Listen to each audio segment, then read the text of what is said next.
Before we get into this video, I wanted to share a really cool update with you guys for the NFR merch. We're going to be dropping our first collection in November of 2024. It's going to be a very exclusive drop in the sense that once all of these pieces sell out, you'll never be able to get them ever again, and it will only be available for a limited time. And I know there were some people that were a bit skeptical when it came to this merch. I saw some people saying all YouTuber merch is the same, or if you wear NFR merch, you're cooked. And I just wanted to let you guys know that we really took our time to bring you guys the most high quality garments that we possibly could. You're not gonna find Gildan t-shirts within this drop. We actually worked with one of the best creative designers in the game. His name is Mihailo Andich. He's done album covers for Lil Yachty with Lil Boat. He's done My Turn for Lil Baby. He's worked with Metro Boom and Rosalie and so many others. We made sure to bring you guys something very special. So I'm sure that you guys will be proud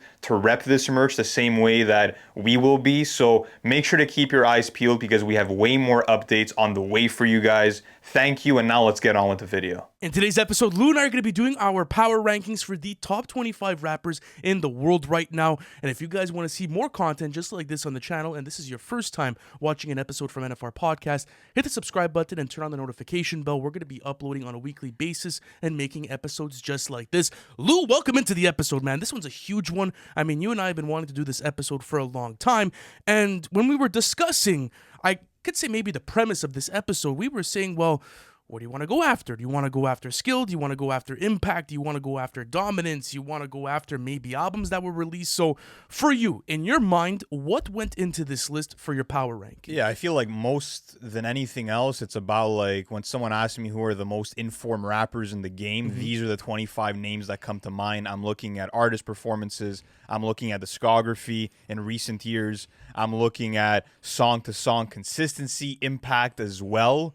And to be honest with you, it's an interesting list because it's not like every single rapper has the best rapping ability ever. You know, for certain placements, that's not what mattered the most. But what about you, man? Any honorable mentions? Honorable mentions before I get into this. Just before I get into my honorable mentions, I want to give you guys a rundown on what I did with my list. So kind of the same thing as you, I looked at different criterias, right? And if this was a top 25 lyricist list, It looked differently. it would look a lot different.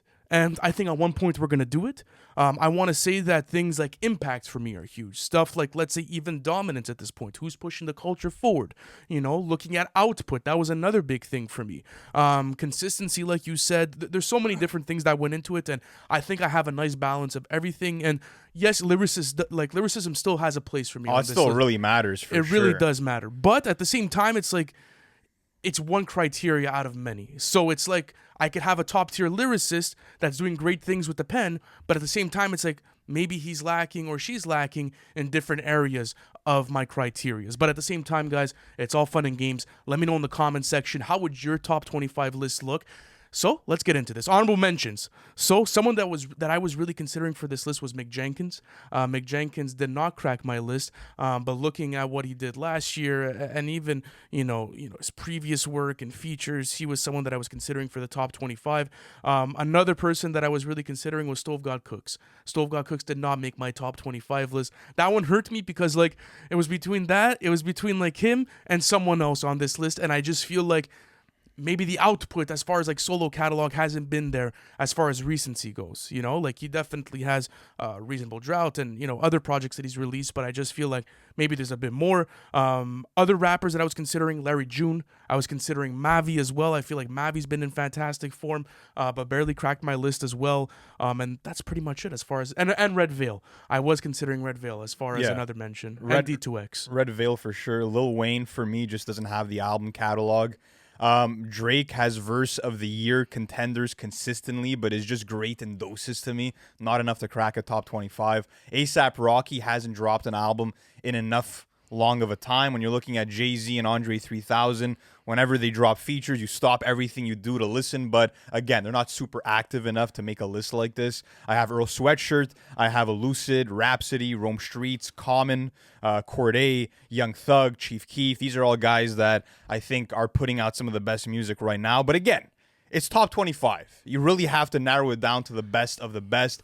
Also, rest in peace to Ka, who we lost this year, was definitely one of the best rappers in the world, who left a beautiful legacy behind, not just as an artist, but also as a human. But let's get into the top 25 list. Number 25 for myself is going to be Playboi Carti. That's where I'm going to have Rome Streets at number 25. Okay. So, the Carti pick. I think it's a great placement. He's going to be coming up soon within my list. I included him too. Okay, so maybe for someone that's watching this episode that's like, how could you include Carti in a top 25 list when it comes to the rapping ability, it's almost close to none? I disagree. I feel like, especially this year, with the way that he's leveled up his rapping, I think that adds points. Yeah. But even at that, like, I'm not looking at that for Playboi Carti. I'm not, but also You're not. like think about like how much he's experimented vocally as of late, all the new flows, ad libs, always keeping everybody guessing of what he's gonna do next and what his next sound is gonna be, and it's music to get hyped to. It's this mind-numbingly entertaining music, and more than anything else, I feel like Carti is like what Jay-Z was in the 2000s in the sense that every rapper wants to be him right now. A lot of like upcoming rappers want to be like Carti. Definitely a trendsetter. Definitely one of the biggest forces and culture shifters in hip hop right now. Not only that, but out of the new generation of people, well, Carti's been rapping for such a long time. It's been close to like maybe a fucking decade at this point. It's just interesting because you look at the way the new generation looks at him, right? And like he has that sort of like Kid Cudi effect or that Travis effect or even maybe the Kanye effect a bit where like people are dying for that next album. They're waiting for the new experience. They're waiting to get immersed into like, let's say, the new universe that he's going to bring to the forefront. So I understand the pick and you have to include him in your top 25 at this point in time, regardless if you value lyricism or not. I think he has to be a mainstay there. But let me go on to Rome Streets, someone that I hold to a super high regard and someone that I've loved to watch, at least, become a new force within the underground of hip-hop. Rome Streets, obviously in 2022, dropped an Album of the Year contender with Kiss the Ring. I feel like that was one of the best projects that released this year. Every single feature that he dropped on a Griselda project, everything from the lyricism to the slick coke word talk, like everything that he does is magnificent. Again, maybe he places higher upon the list if within the last 3 years he dropped maybe another Kiss the Ring, for example. You get what I'm trying to say? That's what was lacking for me and why I didn't include him, was that I feel like he was missing that like incredible album since Kiss the Ring. But the thing is that it dropped in 2022, so I'm like, you know what? That's fair. That's fair. recent enough for me, and he's one of the best lyricists in the game right now, so he had to crack the number 25 spot. Yeah, all right, number 24. This is where I'm going to have Doechii on my list. Okay, this is where I'm going to have Billy Woods, so I wanted to... Wow, this low. Yeah, okay. Well, listen, I can make an argument for everyone else above my list, but as far as Billy Woods go, I feel like he's just so good, not only with his abstract lyricism, but someone that's able to build these great concept albums. Like looking at a release like Ethiops or even what he did with Maps last year, it's always entertaining to go into one of his album experiences. And I think that he's really a top tier lyricist when it comes to the technicality standpoint.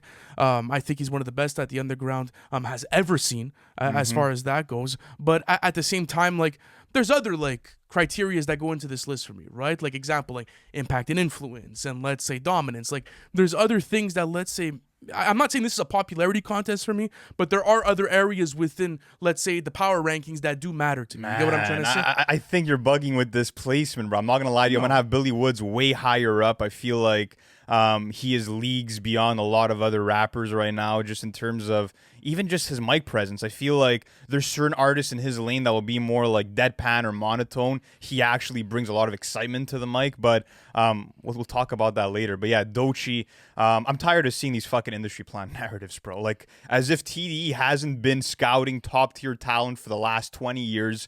You have to give Doechii her flowers. She feels like she's this butterfly that's just coming out of this cocoon, ready to go on this odyssey to dominate the hip-hop game. I feel like she has all the key ingredients to become the next queen of hip-hop.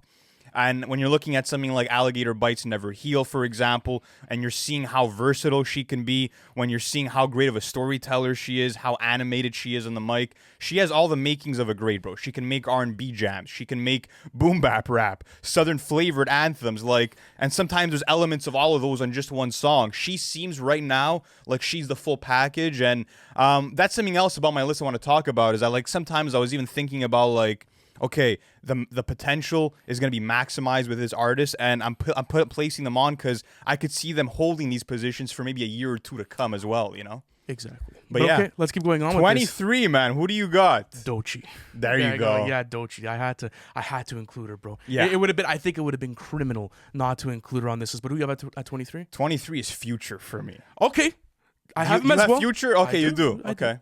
You're gonna see. I'm gonna go on a little run. You'll see what I'm trying to do with this list. But to further expand on your conversation about Doechii, like you said, the versatility is there, the skill set's there. I feel like personally for me, maybe when you look at, like, let's say the past 5 years of TDE, she's the artist that I'm the most excited for. Like, she's arguably their best signing of the decade, and she's gonna be carrying let's say that TDE tradition for years and years to come.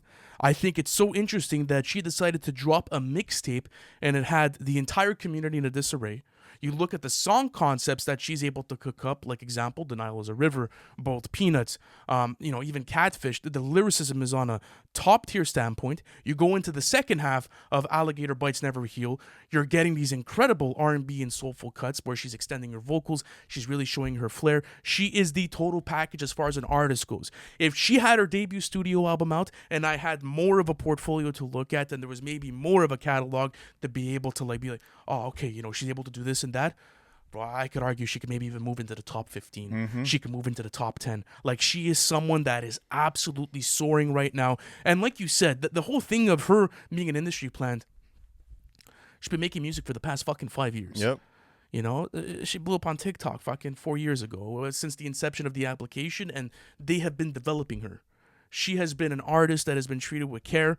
She has been someone that has been pushing her artistry forward, and I genuinely do think that she is one of the most exciting artists coming out of the music industry right now. So, Doechii at 23. Yeah, with Future, I just feel like he's had his fucking foot glued to the gas pedal for so long, and he's never lifted it off. And when you're looking at his run in 2024, of course, dropping We Don't Trust You, We Still Don't Trust You, Mixtape Pluto, even though all those projects aren't classic albums, let's say, Future gets on this list because he's just been dominating the airwaves, and he's simply a workhorse, bro. Like, he's really a workhorse. He just keeps shooting, keeps getting buckets.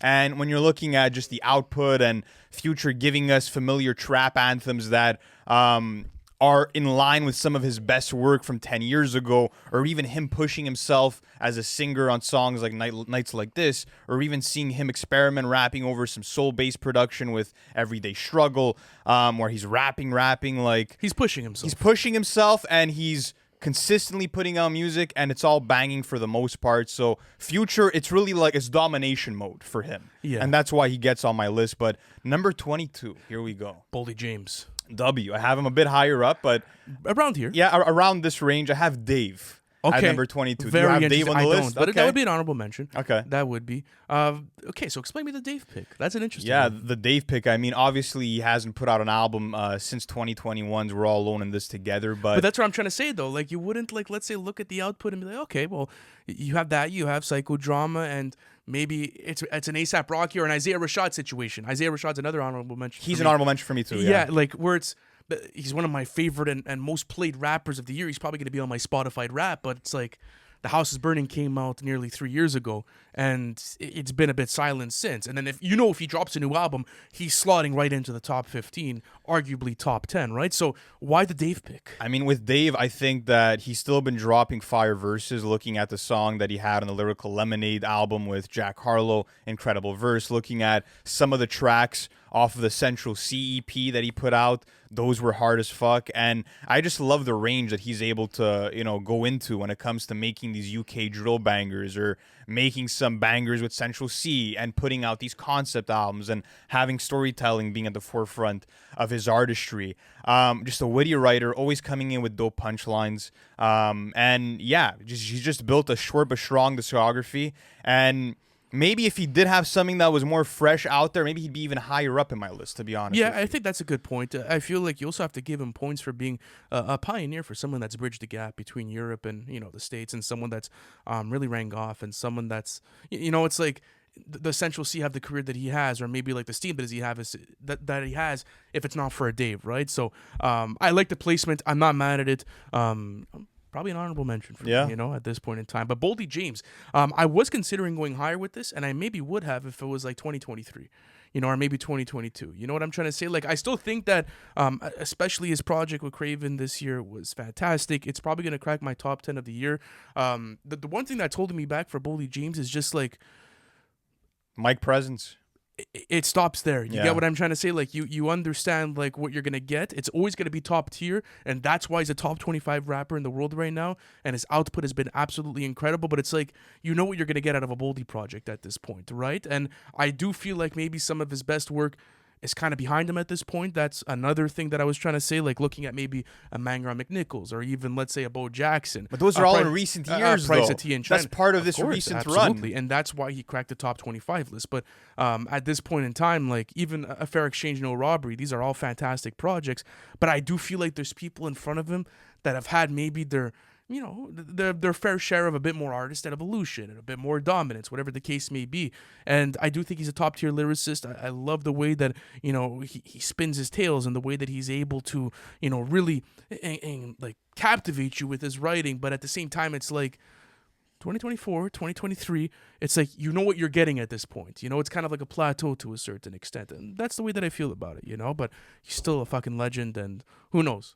I agree with you, though. I feel like with Boldy, it's almost like that he's always going to deliver album of the year contenders, but it's like he's bringing a pencil case to school without an eraser. It's like there's an essential piece to the artistry that's just missing, and I've always felt that way. But that being said, he makes up for it in so many different areas, but you do have to acknowledge that. But that's why I put him over Larry June on this list, for example, sure. right? Yeah. You look at Larry June, and it's kind of a similar style where it's monotone, it's very patient. He does have aggressive verses. They both do within their catalog, but at the same time, there could definitely be more dynamic performances. There could be a bit more experimentation, And it's also at this point in time, I love the Nick Craven production.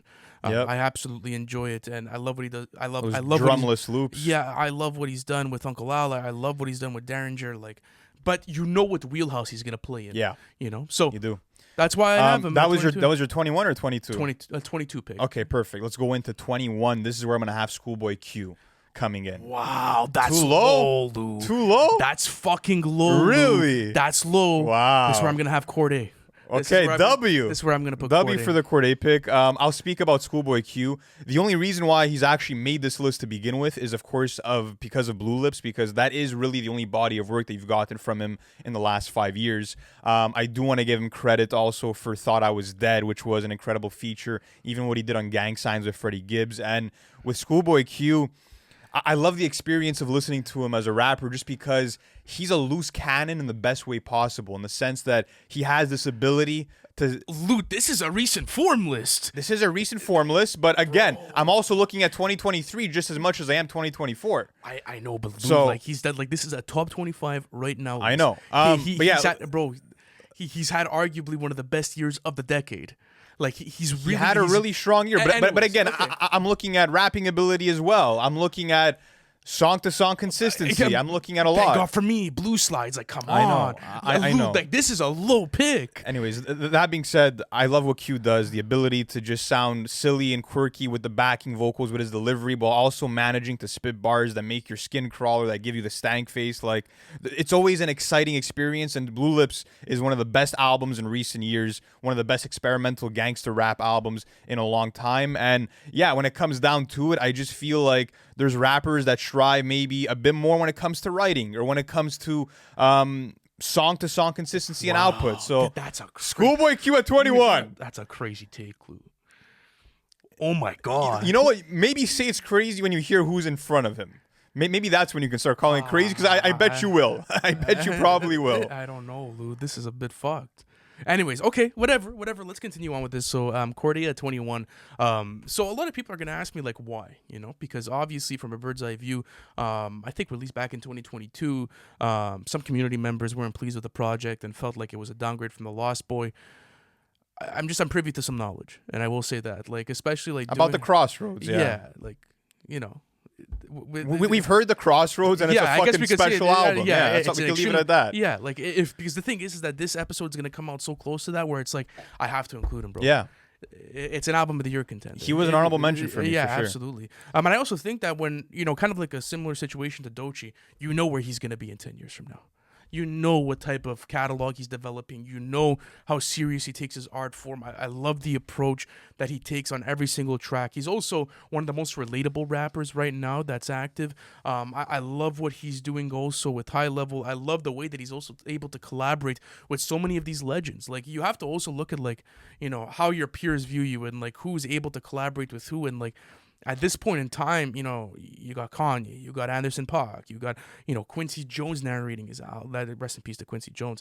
There's so many different people on the list that have, showed Cordae love because of what he's done and, like, what he's able to accomplish. And I think with the Crossroads, like, people are going to be blown away for how good this fucking album is. So yeah, that's what it is. W. All right, let's go into the top 20 here, number 20, and then we're going to do a recap of those last 5 to 6 picks. But number 20, right in front of Schoolboy Q, is Navy Blue for me. Okay, that's where I'm going to have Cardi. I'm going to put Cardi at number 20. Cardi at number 20. Yeah. Not too far up the list, because then again, like, it is a top 25 rappers in the world right now, but like you had said, the excitement for Cardi's music is at an all-time high. His world building is at an all-time high, and there's a special factor to his music. He's been on one of the most goated runs that we've seen in the 2020s decade. The influences there. He's just the total package. His ear for production, bro. That is such an underrated factor to his fucking, like, to his arsenal, bro. This guy knows how to choose his beats. He knows how to choose his collaborators. The feature run that he's been on in 2023 and 2024, looking at the singles that he's dropped, like, it has just been pure consistency. And I could say Whole Lotta Red is probably one of the most influential rap albums of the 2020s decade.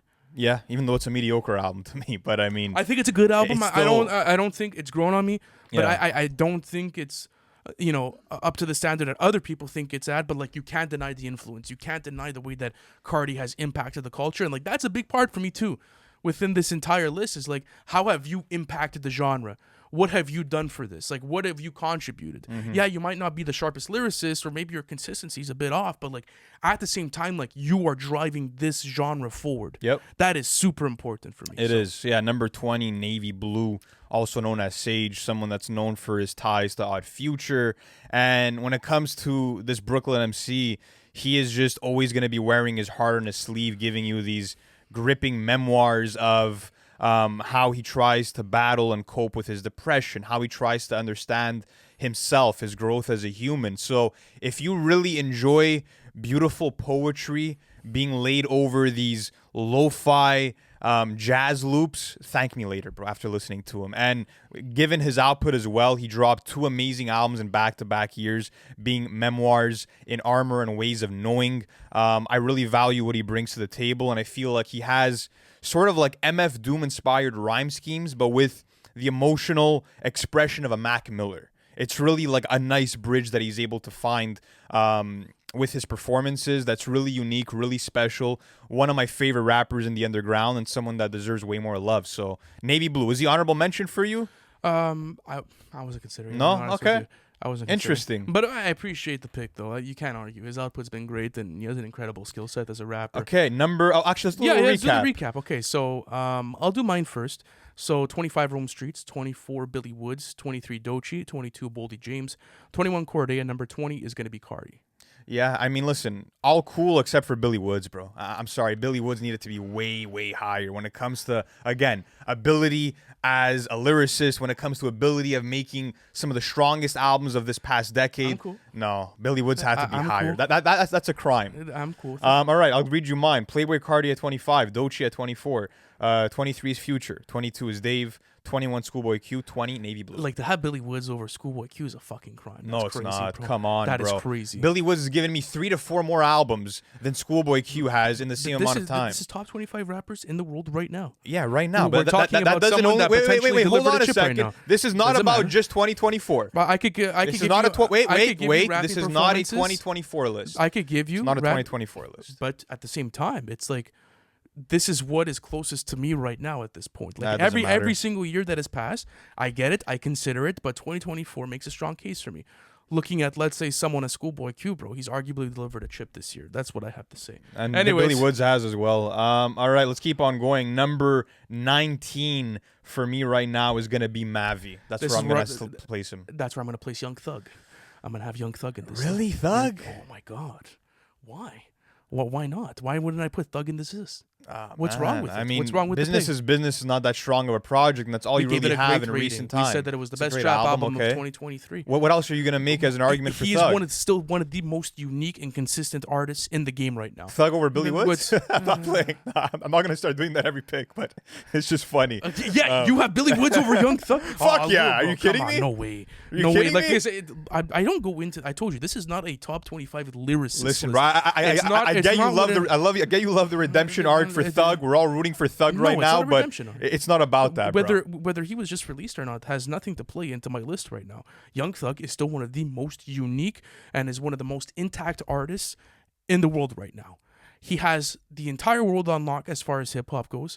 People are begging for the features. When he comes in, he's still one of the most unique rappers in the world vocally, and his consistency has still been fantastic. Going into Business is Business, as I said, it was the best trap album of that year. It was the best trap album of that year. I gave that album a great rating. Didn't have much competition that year. Regardless, though, I could still put it into this year and say that it's one of the best rap albums that came out this year. Think about it. Besides, let's say, Future and Metro's album, what would you say is a better trap album that released this year? Regardless, it's not a trap list though. So But I know, but I'm cool. not saying. But bro, he is dominating a subgenre of hip hop that is extremely prominent. We don't trust He's he's better. You said this year we don't trust he's better than Business is I Business. said, but no, you completely misunderstood what I said. I said besides Future and Metro's album.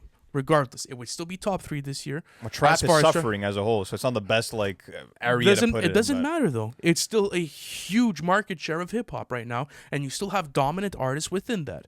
And I didn't come into this list and be like, oh well, he did the hippity hop, so I'm gonna give him extra points. No, it doesn't work like that for me.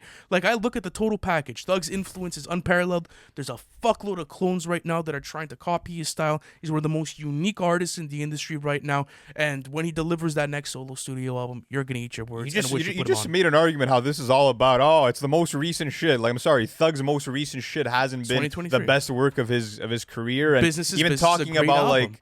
Business is Business. His It's a collaboration. great album, but there's so many executive artists that have produced put by out Metro. better albums in No. 2023 songs and like 2024. songs like Mad Dog, songs like Jonesboro. Is This guy- Shadowbox by Mavi a better album than Business is Business? Oh, I'd have to review it. I'd have to give it a review. At the same time, so okay, with that standard, then why isn't Schoolboy Q higher in your list? Why does Matt? You would put Shadowbox over Blue Lips. Because Laughing So Hard It Hurts and Let the Sun Talk, that was all in a very recent period of time. He's given me multiple understand. albums that are of high quality in a very recent amount of time. Regardless, though, you include Schoolboy Q has dropped one album in 5 years. But I he said, gotta look at output. Regardless, though, someone that I'm gonna have in that top 5, bro, released one album this decade, and it was 3 years ago. So I'm gonna play that game with him. I'm just saying, Lou. Young all right. Thug, number 19. Number 19, Mavi. I feel like some critics of Mavi say that he sounds too much like Earl Sweatshirt. I've seen that argument come into play before, but I feel like right now he's making more powerful music than Earl Sweatshirt. I think that his beat selection is better than an Earl Sweatshirt or a Navy Blue, who I had just below on this list. I love the song concepts that Mavi's able to bring in. There's a big focus on the musicality of his records, and I think that he's becoming one of the best songwriters and performers in hip-hop in recent years. He's got hunger, he's got passion beaming out of every song, and as I said, his recent output from Shadowbox to Let the Sun Talk, Laughing So Hard It Hurts, it's just been a great 3-album run. And again, coming from someone who really enjoys jazzy hip-hop that is very introspective, very conscious, Mavi is one of the guys that's leading that realm, so had to put him in there. But number 18 is where I'm going to have Joey Badass. Who do you have? I have Future at number 18. W. So, like you said, I believe you had him at 20, 23. 23, around that range. Yeah, so somewhere similar here. The dominance thing, bro. That's a big factor for me on this list. You know, like the power rankings is huge. It's fucking massive. You know, like someone that's coming in and that's just delivering projects like it's fucking Christmas morning. How can I do it? Maybe if this was 2023, I'd have him lower. Maybe he wouldn't even crack the list. But after what he did with We Don't Trust You this year, even Mixtape Pluto, it's a good mixtape. It's nothing Cool, crazy. yeah. But regardless, though, like to be able to get prime Future still at the latter half of his career, and people are like, oh, well, it's not a fucking sport. No, you know how many rappers have said that like this genre is like a young man's sport? You get what I'm trying to say? Like when you do age, like there's definitely different motivations. You're at a different place, even vocally with your vocals. You're at a different place creatively. The motivation isn't the same, and for future, it just feels like he still has his foot on the gas. Like he still wants to prove to everyone that he is one of the best to ever do it, and he is one of the best to ever do it at Atlanta. He's a goat. Like, and he's delivering still album of the year contenders for me, and that's fucking crazy. Not only that, the hit consistency. It seems like every single year, bro, Future has a new hit. And it feels like he's the soundtrack to your life still in the 2020s decade when he's been rapping maybe since what? The early 2000s? Yep. So it's just, it's been stupid. The dominance has been stupid, especially after this year. He had to crack the list. He was in my top 20. And he's a monster. Even vocally, what he's been doing and the way that he hits certain flows and pockets, the way that he's still able to make, like that trap Atlanta rap, like sound so new and refreshing. And it feels like you're listening to, like, let's say that 2015 Future over again. Like, that's special. There's not a lot of rappers that could also recapture, that prime form again. You and I were having questions after I Never Liked It, and we were like, okay, like, what's the direction with Future's music at this point? Comes back in 2024 and delivers these types of projects. Feels like you're listening to some 56 Nights, performances. It gets stupid. Listening to tracks like Ice Attack and Young Metro, We Don't Trust You, like that performance. It's stupid. It's a stupid output. He does it well. He's been consistent, and he had one of the biggest years in 2024. So. Yeah, Joey Badass, I mean, what is there to say? He's been tearing up mics for the better part of over 10 years at this point. Some people felt like he maybe lost some momentum after taking such a long break in between All-American Badass and 2000, but he came back swinging with that album 2000. And I will say this, I think an album like Blue Lips, since we're going to talk about these placements, I think it is stronger than 2000, but that being said, this is the point in the conversation where I have to look at a rapper's rhyme ability, when I have to look at the vernacular, when I have to look at the skill set. And to me, Joey Badass is one of those rappers that has the caliber of a 90s rapper, but he's in this generation. I think he's the best rapper out of New York of this era. And even if he hasn't had the biggest evolution sonically, he's had that evolution as a writer. So yeah, I feel like with Joey Badass and Schoolboy Q, maybe there's not a huge gap in between them.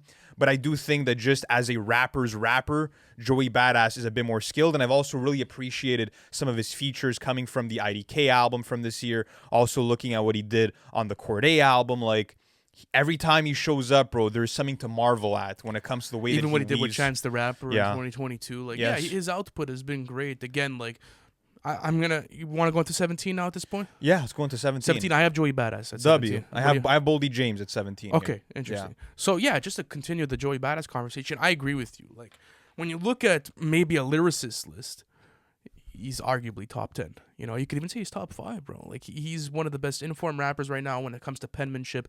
He never misses on features. He always shows out.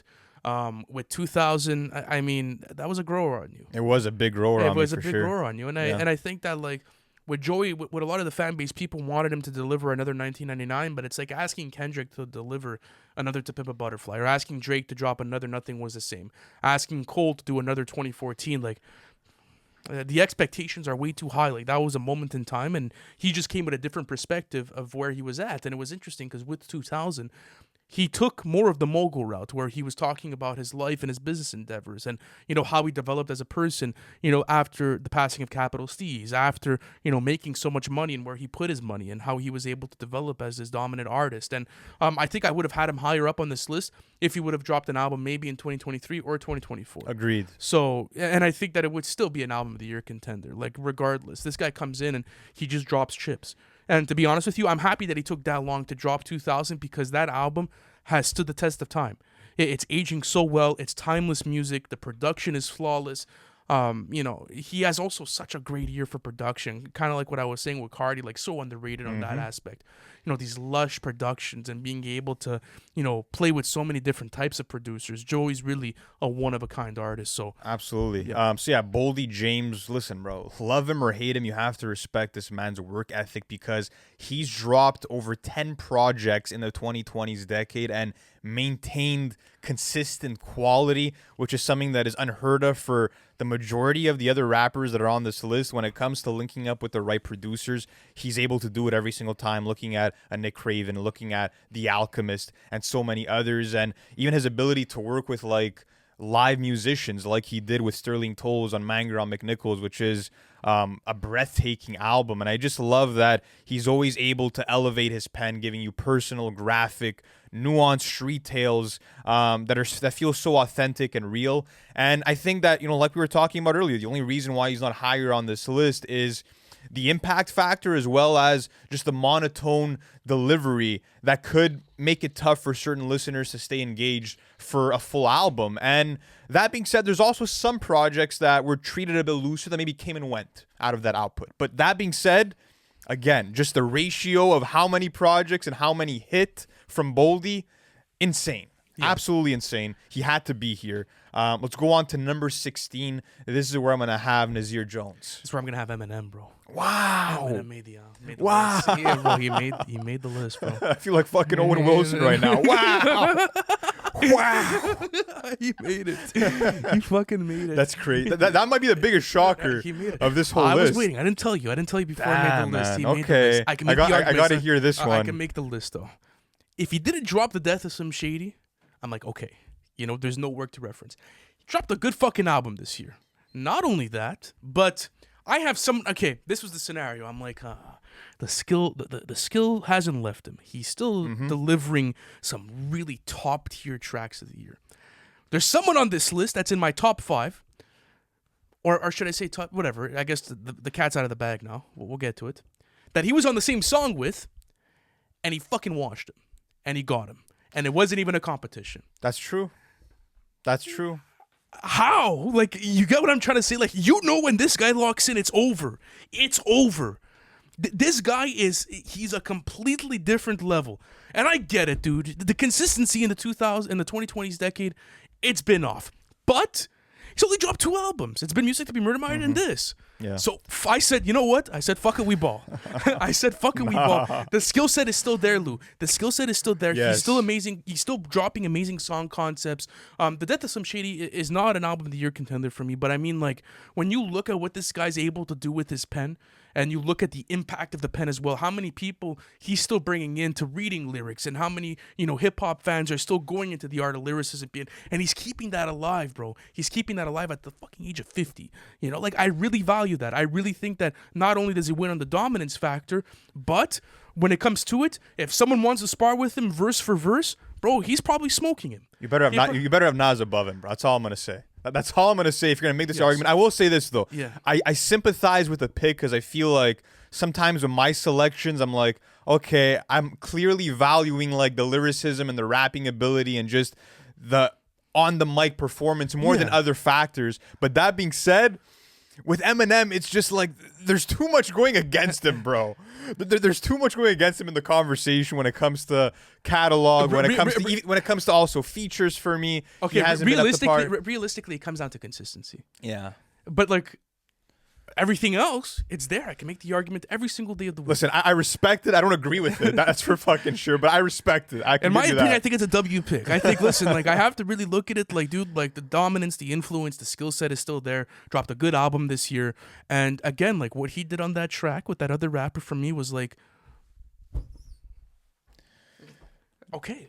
Yeah, no, I get it. I definitely get it. But yeah, when it comes to Nazir Jones, this is a rapper who's done what a lot of other rappers in his position weren't able to do, and that was having this renaissance period well into his late 40s and early 50s. And I think it's remarkable that with this latest run with Hit Boy, he's just further cemented his legacy as the greatest rapper of all time. And yes, I'm going to be honest, there's projects like Magic 2 and Magic 3 that are not up to par with, let's say, the King's Disease series or the original Magic. But that being said, I just feel like Nas is like embracing his position in hip hop as well, reliving the glory days and giving us tales of the past with such great imagery, looking at Death Row East, looking at Thun, and he still sounds so sharp vocally, bro. I listen to Magic and I'm like, this sounds like a young Nas, and I feel like more than anything, I respect him because adaptability is so important when you're aging in hip-hop, and he's been able to adapt to the current climate, able to rap his ass off over more trap-inspired production as well, and he's tackling these new themes and sonics while still keeping the roots and the foundation of what made him the amazing rapper that he is. And yeah, bro, there's an astonishing amount of detail that he puts into every single fucking bar he lays down. He's the GOAT. Number 16. He had to be there. All right, number 15. Here we go. There you go. So around the same area. No, I have Nas. Let me ask you this before. Actually, I'll give you my pick. Vince Staples is my number 15 pick. Oh, that's low. Vince Staples is number 15 for me. Lou, what did you do to school? You're gonna see. But you have Billy Woods over Vince Staples. 100%. All day. Oh my goodness. I have Billy Woods very high on my list. You're gonna be fucking stunned, bro. Even though you shouldn't be, because you've listened to the guy's music. You know what he's capable of. I know what he's capable of. You know, bro. Like, so it's not just a lyricist list. But it's not about that. Billy Woods has. Anyways, we'll save it. Yeah, we'll save it. I'll save it. But yeah, wait, I want to ask you this. You're talking about Nas now. What didn't make him reach a top 10, let's say, or a top 5? The Magic series was a bit underwhelming. Yeah. After I know a lot of fans like it. I'm just saying, got tiresome to hear that version of Nas. It wasn't even the tiresome. Like, we did those live album reactions. The footage is for you guys on the Patreon. Lou and I were like hawking down those lyrics on Genius. And if you guys want to talk about someone, that really, holds Nas to a high regard, you and I both agree that he is the best rapper of all time. Mm-hmm. When it comes to skill set, when it comes to the catalog that he's developed, the output, whatever the case may be. Even, especially looking at what he's done in the 2020s, like this new, I could say, energy that he's found to be able to deliver Album of the Year contenders is really incredible. It's on a completely different level. But at the same time, it's like, he's kind of playing within his wheelhouse. It's still top tier Nas, so automatically you're going to get chips. But at the same time, it's like looking at a couple of installments of the Magic, especially in recent time, there's things that I would have changed. Or maybe I wouldn't have dropped them like that. I would have maybe just kept Magic as this solo project that came out, I believe, at the end of 2022. Magic came out at the end of 2022, yes. And I would have maybe taking that year off, maybe not release the extra material. End of 21. End of 21, yeah. My bad. And I would have left it at the KD series, and I would have left it at Magic. Because at a certain point, like, you were going through certain albums, and you were like, rapping about emojis and rapping, about the same bars that you were, let's say, within certain albums. That's like, what I'm saying. It got tiresome at a point. I felt, well, yeah, that's it. Like, I felt like there was, like, this, output of just what was left on the cutting board. And I don't blame him. Like, he's at the end of his career. Like, he could do whatever the fuck he wants. Mm-hmm. Like, it doesn't even matter. It's just that, like, within a top 25 list, you do consider that. But at the same time, like, top 15 for sure. Still at this point in time. Like, one of the best ever. 1,000%. And yeah, I think it's time for a change in terms of the producer he taps in with, whether that be Primo, well, whether I want to hear the Premiere Project. Yeah, I really do. All right, Vince Staples, bro. I mean, listen, he's been the man for a long time, never really got complacent with his output, is still trying to push his sound further. I love Vince as a narrator. Like, I just feel like he's always super chill and relaxed, no matter how dark the subject matter might be. Never really wastes a word and just, like, knows how to expertly describe his surroundings and his atmosphere. And, I mean, the latest run of projects has been stellar. Looking at Dark Times, looking at Ramona Park, Broke My Heart, looking at his self-titled project. It's been a really stellar run. I will say this about Vince Staples. I feel like he's pushing himself as a singer and songwriter. We saw that definitely with his latest record. That being said, something else I feel like something that I appreciate about Vince. Let me finish my thought. Something that I appreciate about Vince that I also have to criticize him for a little bit is that, like, I love how he's always rapping about, like, how Long Beach has affected him, the stories that he's encountered and what he's witnessed, but it's reached the point where, like, sonically and even thematically, it's sort of like at a stalemate with Vince, even though he brings fresh ideas and new ways. But the writing is completely different on Dark Times in comparison to Ramona Park and even Vince Staples' self-titled. That's what I'm saying. He's growing as a singer and songwriter, but I'm just saying thematically and sonically, what maybe holds him back from being a bit higher is that I would like to hear him maybe, like, do what he did on Big Fish Theory, where he's taking a completely different sonic palette, bringing in, like, some techno sounds, because that's what made Vince so exciting even in the 2010s. So I don't want to fault him too much on that, but that being said, we've had similar arguments with Pusha T, where it's like for Pusha T, T's not on my list, by the way. Pusha T isn't on my list. Is he on your list? No. Yeah. No, but I mean with Pusha T, like, you had made the argument with me that he makes it sound refreshing every single time, but, like, realistically, Pusha T's been rapping about the same shit since, like, the early 2000s. So does Vince, though. Vince makes it feel refreshing every time as well, but I just feel like that can't be a complaint. But my complaint is that with Vince, I expect more because Pusha T, like you said, from beginning of his career till now, has stayed the same. Vince, on the other hand, has stirred shit up again with the production choices, with where he's gone thematically. So I expect that even now. But again, I'm being a bit of an asshole when it comes to this placement. That's an asshole pick, Lou. But it makes sense. I think he fits well at number 15. But yeah, bro. All right, number 14. What do you have? Number 14 is going to be Travis Scott. That's where I have Number him. 14. I have Danny Brown. That's where I'm gonna put Okay, down. I do not have Danny Brown in the list. I do not. Last year, Big honorable come mention. on, Quaranta Lou. was special. Scaring the Hose was really special. But just didn't have, in my opinion, more than what a lot of these rappers had. So there you go.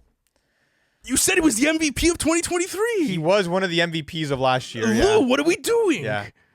He delivered your album of the year last year. Maybe he could have slotted in one of the lower placements. Yeah, you know what? I'll say Danny Brown could have made the list, but I don't have him.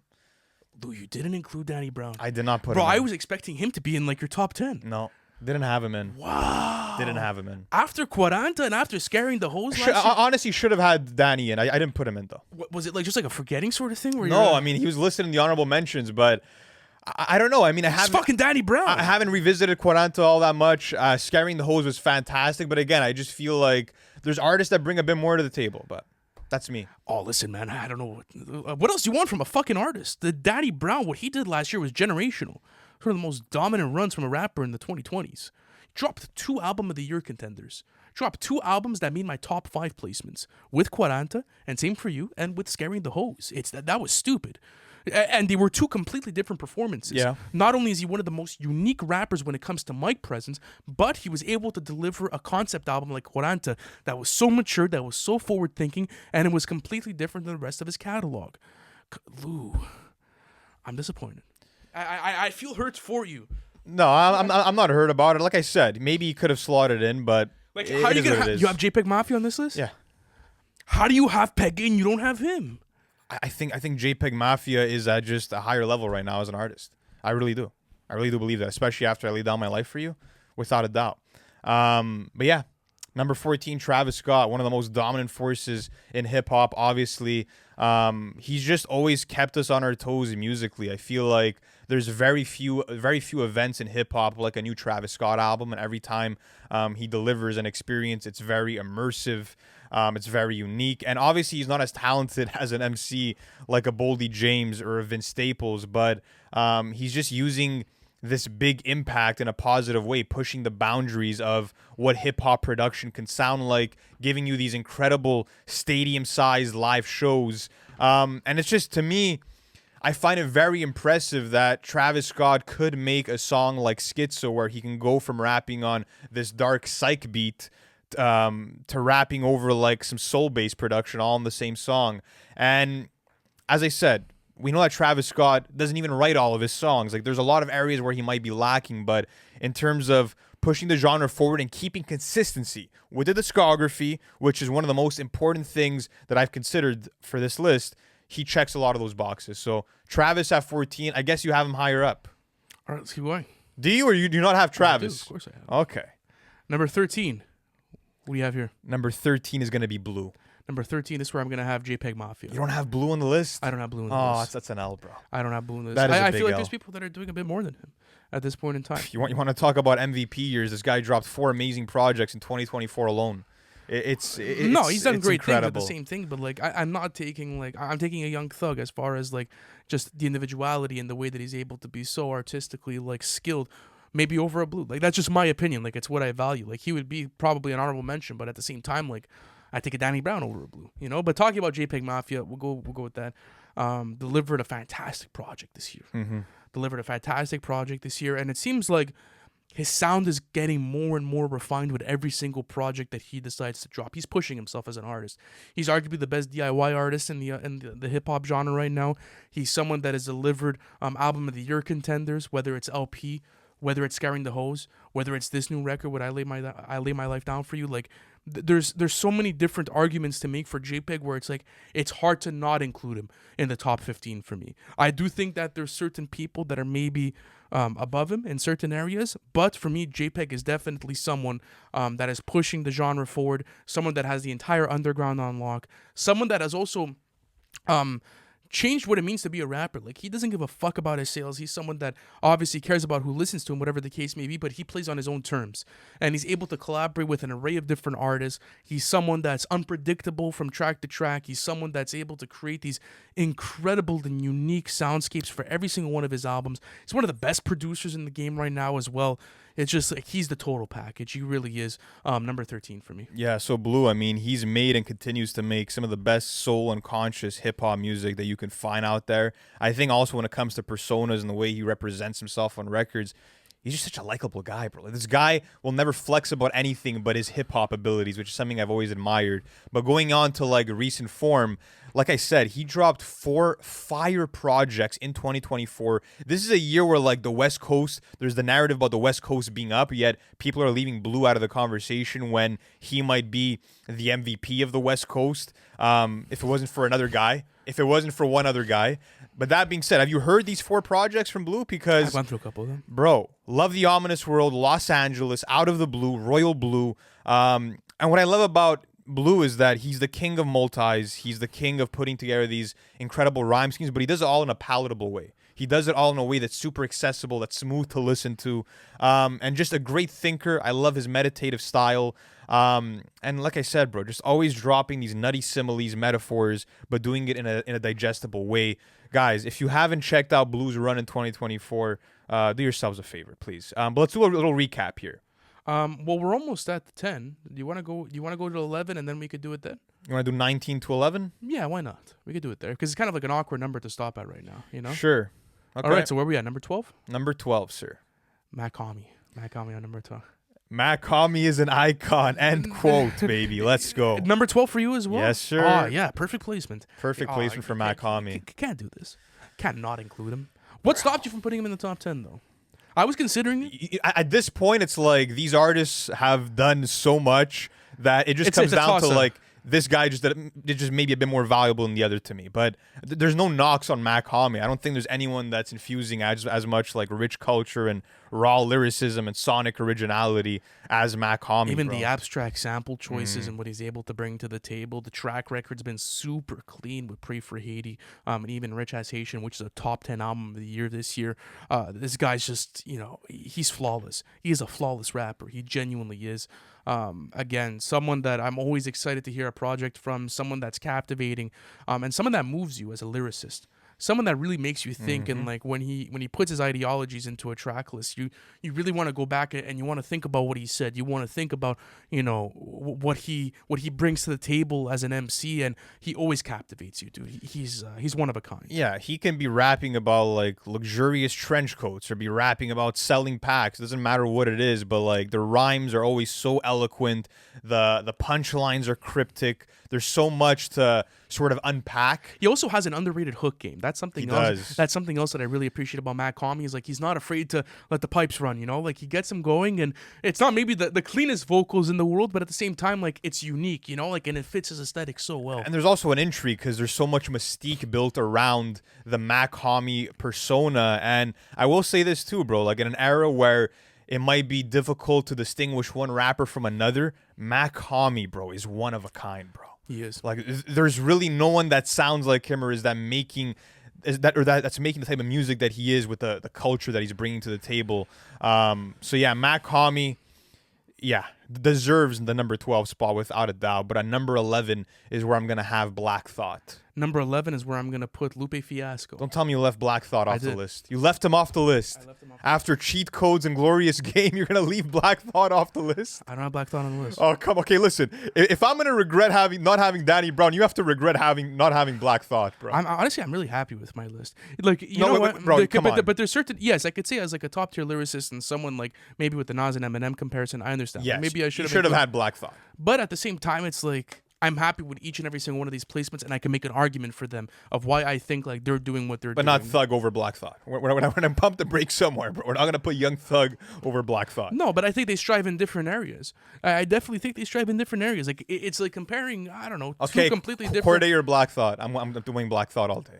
2 projects in recent run. After the Crossroads, I don't know. Yeah, man, come on. Cheat Codes or the Crossroads? Come on. What are we doing? Oh, I don't know. What are we doing? I don't know. I'm telling you. No, listen. It depends. I'm able to admit that Danny Brown should have been on my list. Just admit that Black Thought should have been on yours, bro. Maybe I look like at like a Rome Streets. Or maybe, you know, I look there and I'm like, okay, like maybe a Black Thought, but regardless, though. Anyways, whatever. I don't care. like you said, though, I'm also proud of every placement. But yeah, speaking about Black Thought, this guy will just dismantle you, bro. Like you do not want to get next to him on the microphone. He's almost like the crocodile of hip hop in the sense that he just has the most powerful bite. When you hear the mic presence from a Black Thought, it's commanding when you're looking at his voice, and he's a genius wordsmith, bro. There's very few people that have the lexicon that he brings to the table. And honestly speaking, like there'll be days I'm listening to Black Thought and I'm like, fuck, am I really fluent in English? Like this guy makes me fucking question my own abilities in the English language just because I become mind blown, bro. I just become mind blown at the historical references, as just the lyrical gymnastics that he brings to the table. And like I said, Cheat Codes to me is one of the best albums of the 2020s. Glorious Game was a very special album because instead of being like socially charged, it was more personal and intimate. And yeah, bro, the features have been dope. Look at what the feature he dropped on the Mac Homie album in 2024. Like special artist, and to do it at this point and stage in his career, stupid. All right, let me talk about Lupe Fiasco. Kind of the same thing as you with like the Black Thought pick. It's like, do you really understand the English language? Are you really able to read and understand, let's say, literature? If you're able to go through a Lupe Fiasco album, and more like, it's not that I moved away from lyricism. It's just that I appreciate other things as well in hip hop. I feel like hip hop has gotten so diverse. There's so many different sounds and approaches to the genre where it's like, maybe if this was like 10 or 15 years ago, like, you know, I would look at, let's say, a Black Thought pick or like a Lupe pick, and I'd be like, well, that has to be much higher. But at the same time, like, there's so many different things that go into hip hop right now. And with Lupe, the reason why I maybe don't have him in my top 10, even after dropping amazing concept albums like a Samurai or like a Joe Music in Zion, is that I feel like with a Samurai, there's a bit of a plateau, like conceptual wise, like, and I don't. No. I have to explain it. Let me finish by explaining my thought. Don't say no until I finish my sentence. Horrible. Did I finish my sentence? How are you gonna judge the take if I didn't finish? Because you already gave the take. You said he reached the plateau concept wise. He's never executed a concept similar to that, nor has any other artist. It's just that, like, it's I shared this take with people. Again, I have to finish my thought. Let me finish the take. When I, was going through the album or whatever the case may be, I found that it was really well executed, and I feel like the writing was super strong. It's just that, like, Amy Winehouse is a samurai, like, I get it. I understand the approach with it, and I understand why he did it, and I can't question his creativity. But at the same time, it's like, I don't know. I feel like at a certain point, like, it was not maybe a bit forced. It didn't hit the same way as maybe like a Joe Music in Zion did. The recent concept that he delivered, I gave it a great rating. I said the writing was amazing on it. At the same time, though, it's just that, like, it's like watching a Martin Scorsese movie. You like, there's certain ones where you're like, I'm not as engaged into the plot as I am with others, and that's the way that I felt about Samurai. Like, I understood the plot. I think it was creative, and I definitely think it's one of the best written albums of this year.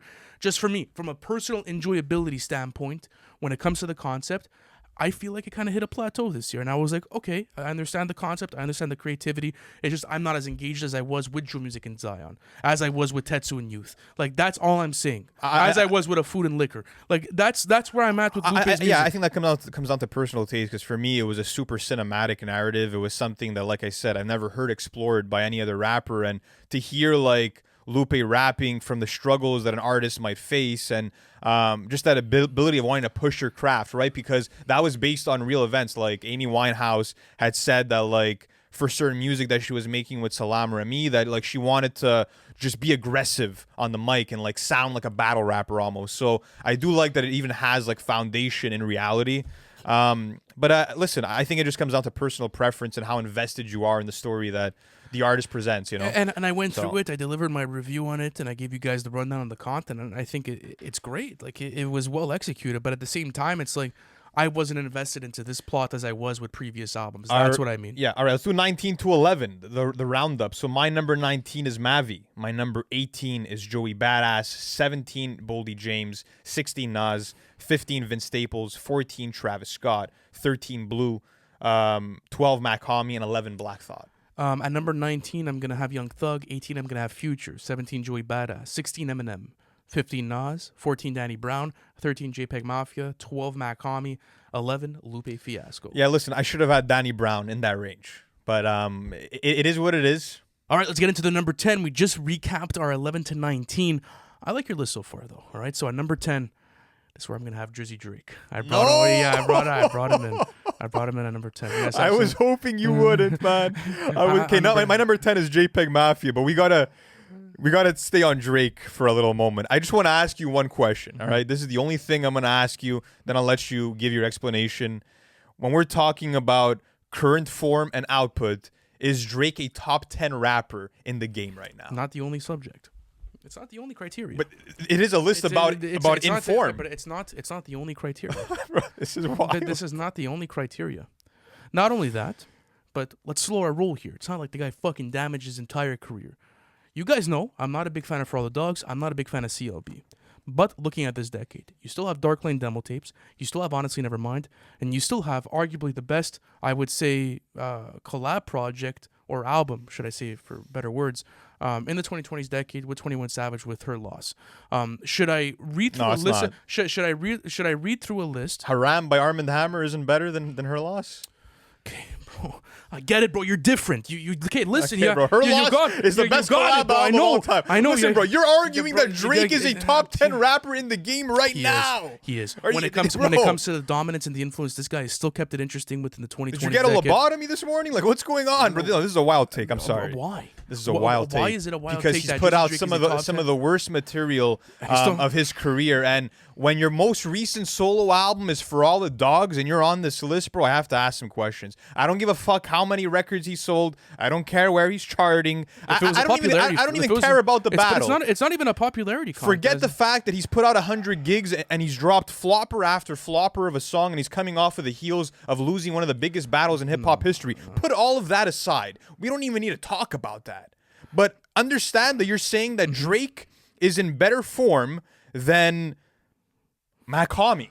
Okay, it's not only the album output, and it's not only that for me.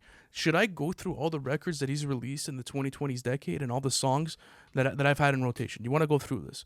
Okay, Deep Pockets, Wanted to Say When, Chicago Freestyle, Not You Too, Desires, Time Flies, Losses, From Florida with Love.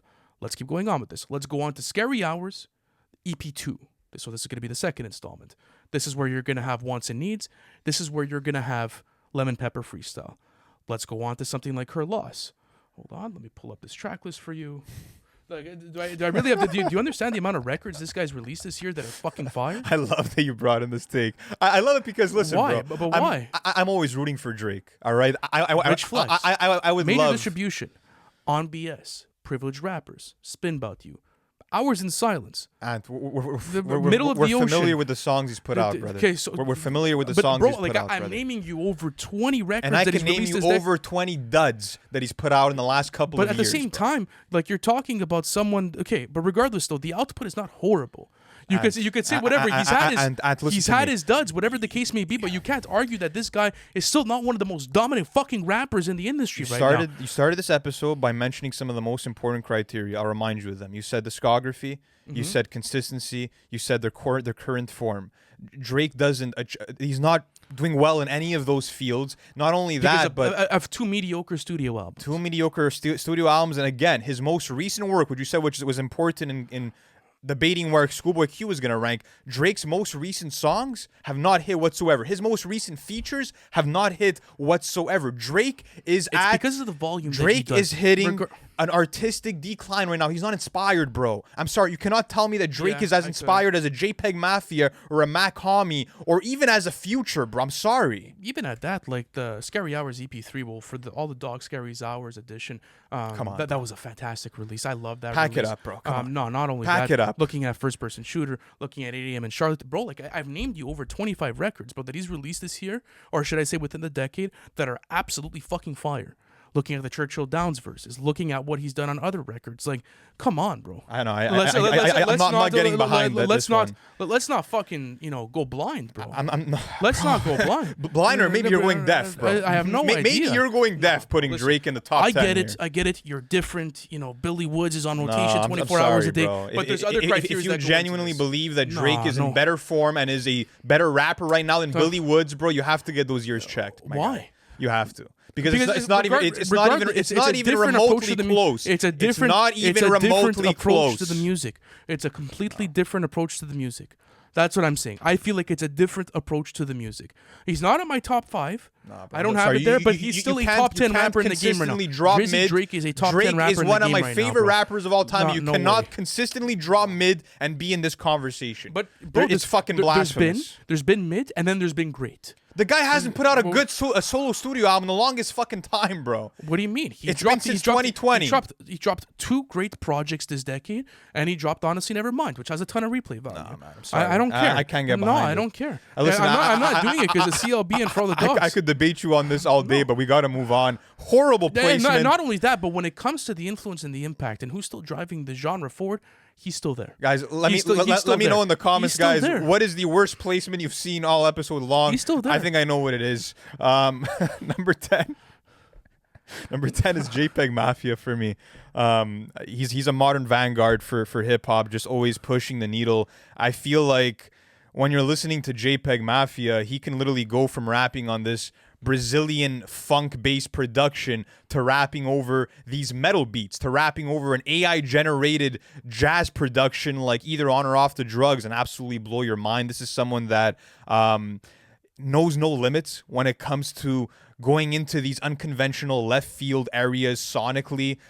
Forget the fact that he has a crazy knack for producing, because it's not a production conversation, but I just love his persona. I love the humor that he brings into his one-liners, the clever punchlines, the socially charged lyrics, the introspective lyrics that he seems to be pouring more of himself into with his latest work. And again, when you're looking at what he did, by the way, Scaring the Hose is a better album than Her Loss as well as a collab album. I think you can agree on that. Scaring the Hose, album of the year for 2023. I Laid Down My Life for You, one of the best albums of 2024. And I love the fact that even though he's always stayed true to being like this hip-hop outcast, he's getting more of a mainstream following, bro. Like, he's actually able to click with more and more people, myself included. Like, I wasn't someone that was gravitating towards his sound easily, but more and more people are finding the love for him. And again, from LP to Scaring the Hose to I Laid Down My Life for You, it's been an exhilarating run, and there's always that unpredictability of what's he gonna do next. You never know, and I admire that. But let's keep on going. All right, number 9, Travis Scott. Okay, Travis at 9. I understand this one. I put Travis at 9. I'm not gonna say anything. By the way, number 9 for me, Lupe Fiasco. But okay, keep going. The most dominant rapper in the world right now. Yeah, the dominance is on a completely different level. Album of the year contenders, album experiences, his ability to attack so many different types of production. Not only that, but his rapping has gotten upgraded. Going back into Utopia, it was Hip Hop by the Numbers that did kind of a percentage split on the amount of rapping, I guess, the harmonizing that he was doing, and just the amount of bars that he laid down within the project, and it's at an all-time high. He's someone that I feel like he is someone that's trying to push his pen forward, and that he is trying to get better as a rapper. And I feel like, especially with that much pressure, I give him salute for this too. Utopia was the most anticipated album of the 2020s decade. People were fucking going crazy for it. People wanted to hear it. It was just like, wow. Yeah. You had the whole world waiting for it. With that being said, to deliver and also kind of like not exceed my expectations, but bring something new to the table while also meeting those expectations, like, that earns points for me, bro. Like, you showed up. You showed up when it was time. You showed up when it was time to deliver a project that was not only going to please your fan base, but that was always going to carry the genre. Looking back at 2023, I also give him credit because, like, bro, it was dead. it was fucking stale. There was nothing coming out. You had a great push from the underground, but at the same time, like, there's a reason why mainstream hip hop is so important. I get it. Everyone wants to give the underground its flowers and say that, oh, well, that's where the real value is. That's where you're going to find the real projects. But at the same time, there's a reason why the mainstream exists, and it's to push the fucking genre forward. It's to bring it to new masses. It's to introduce people to the genre. And that's why guys like Drake and Travis, for me, are high up on my list, because they're still doing that to the highest of levels. They're still bringing new people in. They're still getting new fans engaged. They're still, like... McDonald's is still getting new people into their restaurants every day, bro. Travis Scott is I not don't care. McDonald's. But it adds points though. Like but we're talking about music though. Listen, we're talking about people that are delivering good music. I just want to say that I'm not discrediting your Travis placement. I like the placement. It's because you brought Drake back into the conversation. I'm sorry. But bro, we can't be going back to that. There's albums that were released this decade, and there were songs that were released this decade that were to the highest of quality, in my opinion. But let's keep going on with the Travis thing. Also vocally, so unique. He's able to tap into so many different types of vocal pitches. I love the way that he uses auto-tune. I love the way that he uses his vocal effects. And also him getting back into his producer bag. Like, that was something that I really wanted to see. And I love it. Like, I just think that he's such a great world builder, bro. Like, he builds concept albums, not from a writing standpoint, but from more a sonic landscape, bro.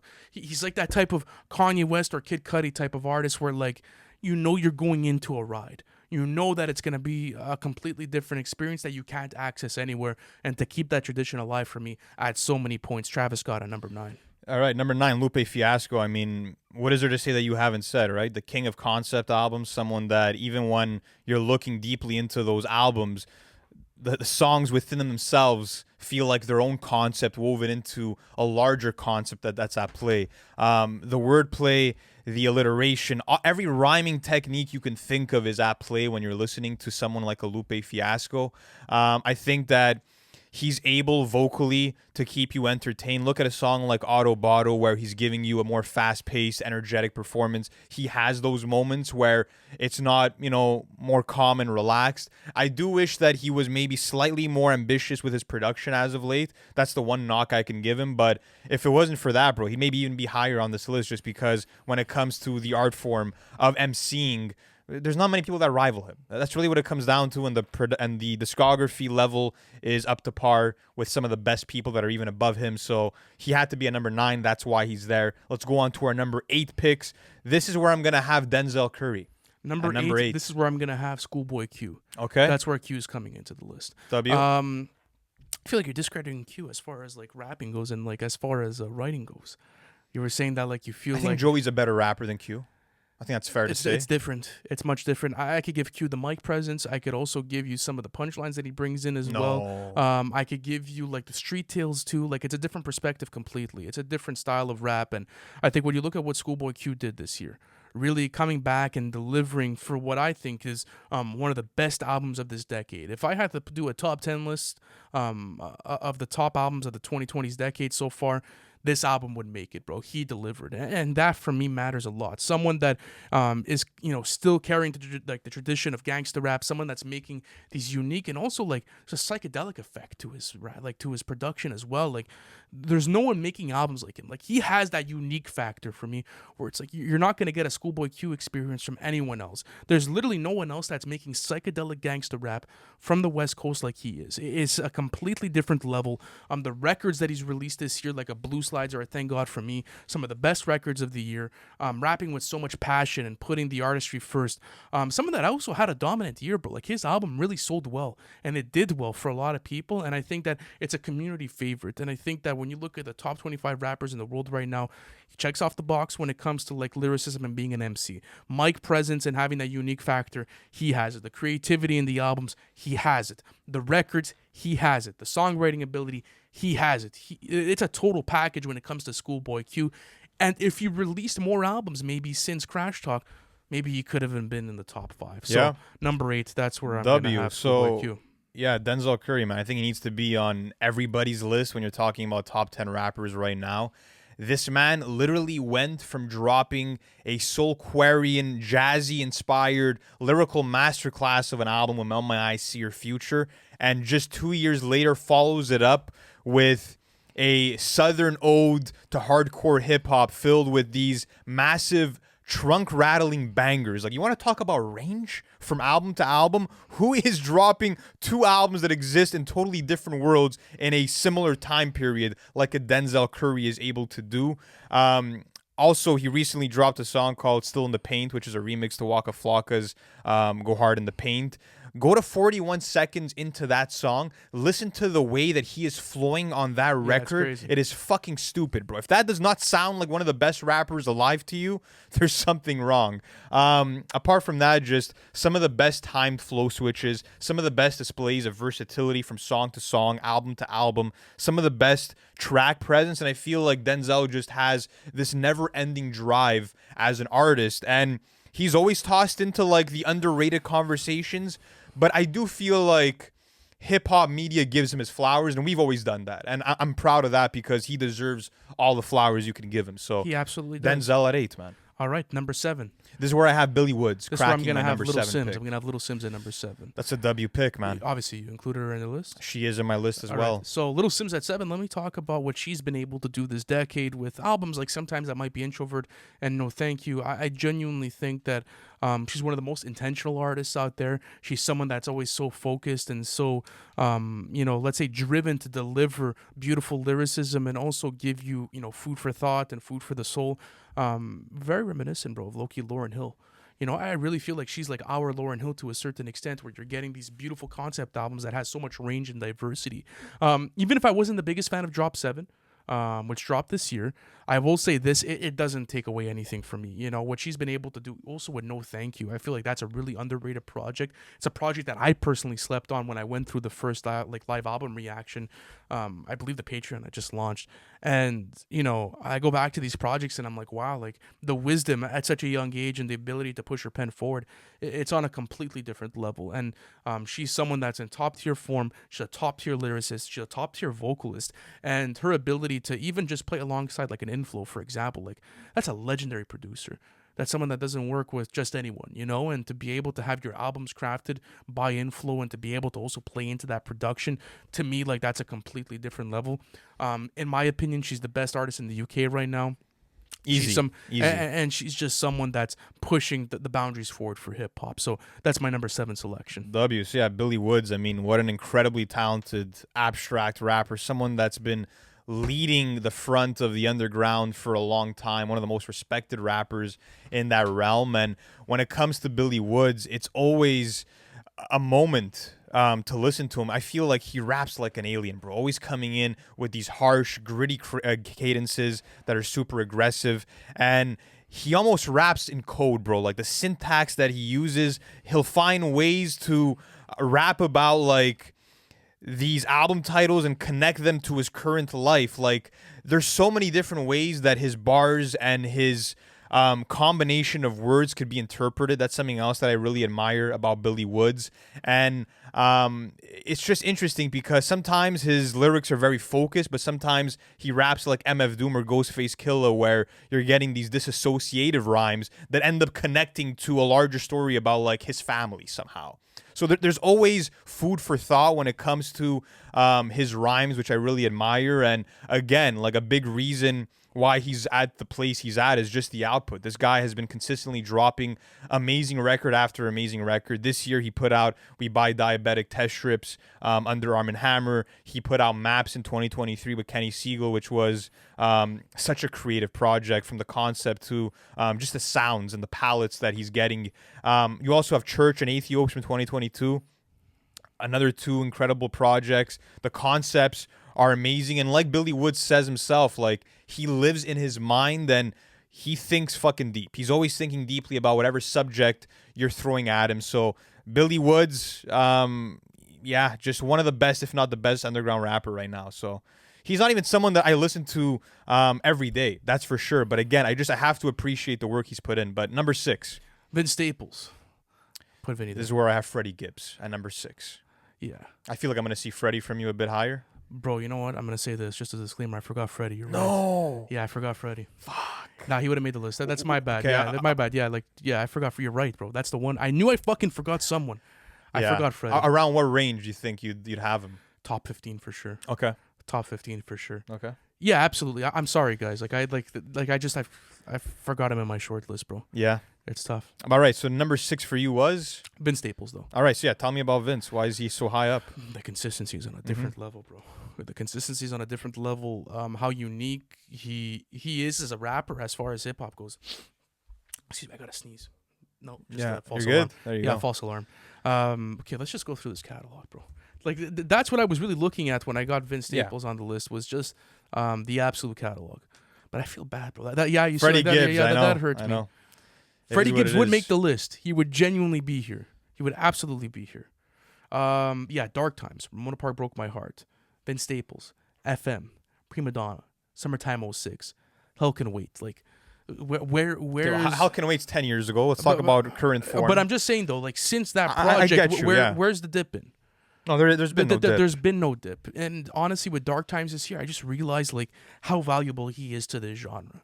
Like what he's able to bring to the forefront, you know, when it comes to his rapping ability. He has one of the most unique and sauciest flows in the entire game too. That's something that I absolutely love about Vince Staples. He's patient. He'll make you understand every single word of his raps, and he never rushes anything. There's also like talk about someone that has no filler and it's all killer. That is Vince Staples from album to album. He's not willing to sacrifice anything for his artistic craft and for his output. He's someone that really pushes the boundaries forward. Even looking at his self-titled in 2021, man, you know, stuff like Law of Averages and even stuff like, you know, Lil Fade. These are incredible songs and records, man. Ramona Park Broke My Heart. This track list is fucking stacked. A-Free, The Homies, DJ Quick, Magic, you know, When Sparks Fly. He's also able to get into a melodic bag that I feel like is super underrated. Going to the Dark Times, you know, songs like Black and Blue, Government Cheese, Etouffee, you know, Little Homies. Bro, what's the joke? The output from this guy is fucking stupid. Yeah. It really is. Vince Staples, for me, is one of the best rappers in the game right now, hands down. W. And he's able to rap on any production you give him. Mm-hmm. Any production you give him. That for me is like one of his greatest assets that he has in his arsenal, bro. Yeah. At least for myself. So yeah, Freddie Gibbs at number 6 for myself. When you look at the 5-album run this guy has been on, he's a fucking beast, bro. Come on. You Only Die Once, going backwards, Sold separately, looking at Alfredo, looking at Fetty. Like, it's just been project after project. And when it comes to Freddie Gibbs, he delivers some of the best flows in hip-hop. The arsenal of flows that he brings to the table is incredible, and I feel like he's already solidified himself as one of the best rappers of all time, but he still maintains that hunger, bro, when you're listening to so many of the records on his latest album or even on Sold separately, and also when you're looking at his run with Madlib and The Alchemist, generational, bro. Generational album, some of the best of our time, in my opinion, and listen, I don't give a fuck about any of the social media bullshit that he's involved in. I don't care about any of that. When I'm looking at Freddie Gibbs as a person and as an artist, I just love that he's always been way more committed to the value of the art and the business side of things. And that's something that he addresses on the new album that he's kept close to his heart is it's always music first with Freddie Gibbs. It's all the bullshit aside. One of the best rappers, and like we always say, it is almost a lock every time he puts out a new album that you're getting. Top 50 rapper of all Either time. the album of the year or the second best or third or fourth best album of the year. He would, if I had to slot him in, I think he would be... He's in my top 50 for sure. But no, he did crack my top 50, but I think he'd be top 10 solidified for sure. Like, I'd put him in front of Vince. Yeah, for sure. Like, everything would probably move down one after this if I had to put him in there. Yeah. My bad, guys. I really am. That's a horrible take. All right, top 5. Here we go. Little Sims, who you just spoke about. Denzel Curry, number 5. So I think I did a good job at explaining Little Sims' case. I think you did a great job for Denzel Curry. Yeah. If you don't have these rappers in your top 10, it's a botch list. They should both be here. It is. And the reason why I wanted Denzel Curry in my top 5, I feel like not only does it come to a consistency factor, but the passion. He is one of the most passionate artists out right now in the hip-hop genre. And, you know, you heard it on Melt My Eyes. You heard it on Kings of the Mischievous South Volume 2. And the way that he treats his catalog is so interesting. I feel like he has such a unique release factor that keeps me engaged as a fan, right? Like, he'll come out with his magnum opus, right? Whether it's a Taboo, and then he comes out with something that feels a bit looser that you're able to enjoy, that really speaks to like what he wants to do. For example, like a Zoo. Then he goes back to the magnum opus route with something like a Melt My Eyes, and then he goes back to his roots with like Southern hip hop with something like a Kings of the Mischievous Self too. So the way that his release schedule works keeps me really engaged with his discography. Not only is he a discography artist, but he's one of the most entertaining rappers to listen to as far as 2024 goes. The mic presence is an all-time high. He's able to attack R&B records. Talking about the Rage Against the Machine, cover that he did that you were talking about, that's fucking incredible. I went back and I listened to it, and I'm like, you know what, yeah, bro, like he could really attack this, and this could be something that he really attacks for future studio albums. Obviously, it was a live performance, so there's going to be a lot more that goes into it. But regardless, though, the potential with Denzel Curry is absolutely unlimited. And like you said, people like to call him underrated. I don't think he's underrated anymore, bro. People absolutely love his fucking, like, people know. Yeah. People know Denzel Curry. Like, his legacy is fucking cemented. He is arguably the best rapper. No, he is the best rapper, bro. That came out of that 2016 freshman class. Easy. Yeah. No doubt about it. Yeah, no doubt. Because I was thinking about Anderson. I'm like, but you consider him a rapper? Like, no. He's a better. Denzel's a better rapper than Anderson .Paak. No, obviously. But I'm just saying. But Anderson's arguably like not the better artist. I can't really say that, but like you can make the argument but for total artistry. Yes. Yeah, total artistry. You know what I'm trying to say? For sure. But I think Denzel Curry's been, carrying the torch well. Where he started with Ultimate all the way up to this point, the artistic evolution has been absolutely incredible. My 2022 album of the year was Melt My Eyes Here Future. He got a chip for me this decade. And I just, like, the best song of the decade is arguably Walkin'. Incredible. That's all I have to say about it. Yeah, Denzel, man, definitely deserves that spot. But yeah, Little Sims, like you said, just a generational talent, in my opinion. And she has something that a lot of artists don't have, and that is an incredible partner as a producer. Inflo, having him in her corner has done wonders for her career, for her sound. I mean, look at a masterpiece like Sometimes I Might Be Introvert, and how, it has the makings of a classic album with the narration, with the way that it's sequenced, with the variety and performances, but you're also getting this grandiose cinematic orchestral production that you literally can't find anywhere else in hip-hop. Like, it's literally only in Little Sims' catalog right now that you can find that level of instrumentation and live instrumentation. Not only that, but she's able to drop a project like that and then just casually a year later drop an album like No Thank You, where you're getting these more stripped back jazz and soul loops, where it's more like traditional 80s, 90s hip-hop, and she's able to absolutely slaughter those beats as well. Someone that just brings so much power to the tracks that she's on. And yeah, bro, just someone that progressively is getting better and better, in my opinion. Had to be in my top 5. But let's go on to number 4. This is where I have Tyler, the Creator. And I know that you think that my list has been more so geared around lyricism or whatever it is when we were having the Drake convo, but this is proof right here. Like, Tyler is nowhere near the lyricist, in my opinion, as a lot of the guys I have behind them, but it's the artistry that shines. But I think with St. Chroma and Call Me If You Get Lost, he really achieved that. By the way, number 4, I have JAD. That's where I'm going to put it. Okay, you want to talk about Tyler? Because I have him a bit higher. Well, make your case for Tyler, and then I'll go into the JID conversation. Yeah, listen, I mean, when it comes to Tyler, I think that his level of artistry is just unparalleled at the moment. When it comes to immersing you into a sonic world that has these characters and these colorful soundscapes, it's just so easy to fall in love with these projects, because I feel like why I value Tyler more than many other artists in this game is the fact that he really gives a fuck, bro. He gives a fuck about every single sample, every single ad-lib, every single arrangement, every chord, every flow. It's all handled with care. That's a guarantee you're getting from Tyler, is someone who understands the musicality of these records and is putting every being of his fiber into making sure that these albums are these mind-blowing experiences. And again, when it comes to his rapping ability, which has grown, when it comes to his knack for picking out certain samples and rapping over these very unique productions, and of course the discography, bro. Let's look at the run he's been on. It's unmatched. It's unmatched for Tyler. When it comes to the output, you could argue that he deserves to be number 1. Yeah. You could really make that argument, but I'll speak about Tyler very soon. Let me talk about JID. Jid, bro. It's been beautiful to watch. I remember that concert we went back to in 2018 for DC2, and like we were sold. We knew. We knew what was happening, but like he's exceeded my expectations. It's been a completely different level from Jid, especially after the past couple of years. I will say this: it would have been top 3 if he released. If like let's say we got an album this year, 2 years after, whatever the case may be, like the Forever Story was still in 2022, but he has one of the best albums this decade. Period. Yeah. You know, one of the sharpest lyricists. I think he has the best flow in hip hop right now. I think you can make that argument that JID has the best flow in hip hop. Maybe besides Kendrick. Kendrick's flow is fucking dangerous. No, I give it to Jid. Like it depends though. It's different. Jid is the master of flow, in my opinion. It's just it's smooth.